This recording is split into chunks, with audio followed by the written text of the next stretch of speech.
batuk tak kunjung sembuh, sudah berminggu-minggu.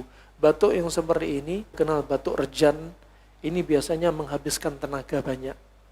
Bisa bikin kurus, lemes, ya, lama-lama ginjal juga lemes, capek, ya.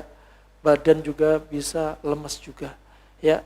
Lihat kalau batuknya kering berarti ya kering dan dahaknya kering, Anda bisa pakai resep di antara gabungan antara yang masam dan manis. Contohnya cuka dengan madu, ya.